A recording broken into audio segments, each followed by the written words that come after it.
राजस्थान में अशोक गहलोत के नेतृत्व में चल रही कांग्रेस सरकार ने अपने खुद के ही मंत्री को बर्खास्त कर दिया। बर्खास्त इसलिए किया क्योंकि उस मंत्री ने अपने ही सरकार के ऊपर सवाल खड़े किए थे। सवाल ये थे कि राजस्थान में महिलाओं के सामने बहुत ही ज़्यादा कठिन परिश्रम देखने को मिल रहा है और साथ ही साथ उनके ऊपर अत्याचार बहुत ही ज़्यादा बढ़ गया है। अब राजस्थान जैसे राज्य में अगर कोई मंत्री इस प्रश्न को खड़ा कर रहा है तो इस प्रश्न को गंभीरता से लिया जाना चाहिए, और वो भी जो इस देश की सत्ता में बैठा हुआ है, राज्य की सत्ता में बैठा हुआ है और जो कि निर्वाचित होकर के आया है।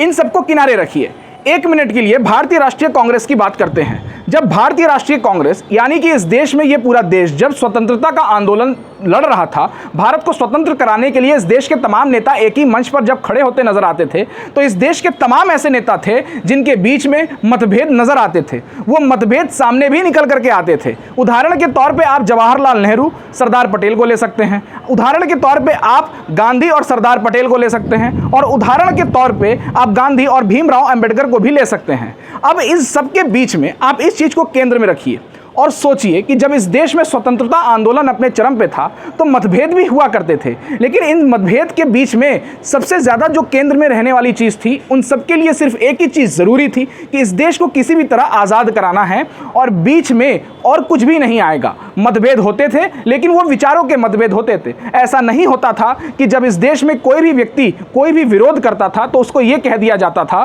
कि आप इस देश के स्वतंत्रता आंदोलन के विरोधी हैं।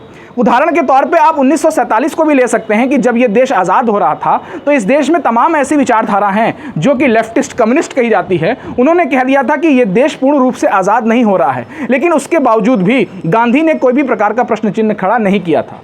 एक तरफ इस बात को किनारे रखते हैं। अब राजस्थान सरकार में जिस तरीके से मंत्री ने सवाल पूछा और मंत्री को बर्खास्त कर दिया गया, ये निंदनीय है। आप सभी को इसकी निंदा करनी चाहिए। अगर एक निर्वाचित व्यक्ति अगर इस बात को पूछता है कि उसके राज्य में अपने ही महिलाओं के ऊपर अत्याचार हो रहे हैं तो उसमें क्या गलत है। हो सकता है कि उस बात को केंद्र में रखकर इस चीज़ को सुधारा जा सके। भारतीय राष्ट्रीय कांग्रेस यानी कि कांग्रेस पार्टी हमेशा ये कहती है कि उसके अंदर अपना अंदरूनी लोकतंत्र बचा हुआ है। जब लोकतंत्र है तो क्या केवल एक मंत्री के साधारण से सवाल पूछने से कांग्रेस पार्टी राजस्थान की इतनी ज़्यादा विचलित हो गई कि उसको सरकार से हटाना, उसको मंत्री पद से बर्खास्त करना पड़ा। अब इसके बाद इन सब हाई पॉलिटिकल वोल्टेज ड्रामा के बीच में एक चीज़ और हुई। जिस मंत्री राजेंद्र गुडा को हटाया गया है वो मंत्री विधानसभा पहुंचते हैं एक लाल डायरी लेकर के, और लाल डायरी लेकर के जाते हैं और उसमें वो कहते हैं कि राजस्थान सरकार में जितने भी भ्रष्टाचार हो रहे हैं उन सबके बारे में लिखा हुआ है। तो राजेंद्र सिंह गुडा से मेरा एक सवाल है, अगर वो सुन रहे हो तो इस बात को केंद्र में रखें। जरा ये बता दें कि अब तक जब वो सरकार में मंत्री पद पर विराजमान थे तो उन्होंने अपनी आंखें क्यों बंद कर रखी थी? जब वो देख रहे थे कि उनकी सरकार में भ्रष्टाचार हो रहे हैं, जब वो देख रहे थे कि उनकी सरकार में लूट हो रही है, विधायकों को खरीदा जा रहा है, तो अभी तक वो मुंह बंद करके सिर्फ इसलिए क्यों बैठे थे क्योंकि वो सत्ता में हैं, मंत्री पद पर विराजमान है और मंत्री पद की मलाई उनको खाने को मिल रही है। और जब वो अब मलाई खाने को नहीं मिल रही है तो उनका कहने का मतलब यह है कि अब दूध जो है दूषित हो चुका है, दूध फट गया है। ये सत्ता का दूध फटा है या फिर उनको किसी और राजनीतिक दल से बुलावा आ चुका है कि अब इस राजनीतिक दल को बदनाम करके हम दूसरे राजनीतिक दल में जाकर के पारी खेलेंगे।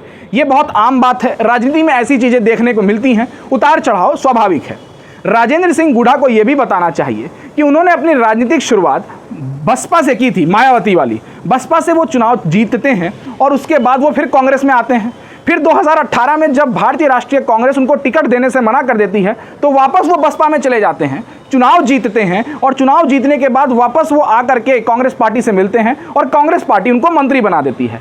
क्या केवल जब तक मंत्री पद था तब तक कांग्रेस पार्टी बहुत ही अच्छी पार्टी थी? अब जब मंत्री पद बर्खास्त हो गया है तो उनके लिए कांग्रेस पार्टी अच्छी पार्टी नहीं रह गई है, उनको अपने ही पार्टी में भ्रष्टाचार दिख रहा है। कांग्रेस पार्टी इस समय राजस्थान में अपने ही अंदर विरोधों में घिरी हुई है। एक समय सचिन पायलट खड़े हो जाते हैं, उसके बाद उनके खुद के मंत्री खड़े हो गए। सचिन पायलट के साथ समर्थक भी हैं, जो विधायक हैं वो भी खड़े हो जाते हैं और कहते हैं कि हम सरकार में अशोक गहलोत का विरोध करते हैं। कांग्रेस पार्टी को यह समझना चाहिए कि किस तरीके से वो इस देश को लेकर के नेतृत्व देना चाहती है। कांग्रेस पार्टी ने अपने पूरे गठबंधन का नाम रखा है इंडिया, INDIA। अब इस इंडिया के बीच में अगर उनके ही अपने राज्य में, गढ़ राज्य में अगर महिलाओं के साथ कुछ अत्याचार हो रहा है तो उसके ऊपर सवाल पूछा जाना चाहिए और निर्विरोध पूछा जाना चाहिए और निर्भीकता से पूछा जाना चाहिए।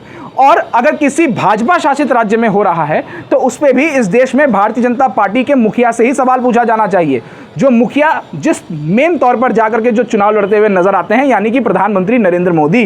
प्रधानमंत्री नरेंद्र मोदी को इस देश में एक नियम बना देना चाहिए कि इस देश में सरकार कोई भी हो, इस देश में पार्टी कोई भी हो, लेकिन महिला महिला होती है। इस देश की कड़वी सच्चाई आप जान लीजिए कि इस देश में हर महिला को पार्टी लाइन के आधार पर देखा जाता है। और इस देश के और इस समाज की भी सच्चाई यही है कि जिस तरीके से इस देश में, इस समाज में अगर एक महिला या एक लड़की ने कुछ मना कर दिया तो उसको हीन दृष्टि से देखना शुरू कर दिया जाता है। ये समाज की कड़वी सच्चाई है, इसको आप अपना लीजिए और बदलाव करने के लिए आप इस देश की राजनीति को पढ़ना शुरू कर दीजिए। फिर वो चाहे कांग्रेस हो, फिर वो चाहे बीजेपी हो, फिर वो चाहे समाजवादी पार्टी हो, फिर वो चाहे इस देश की कोई भी राजनीतिक दल हो।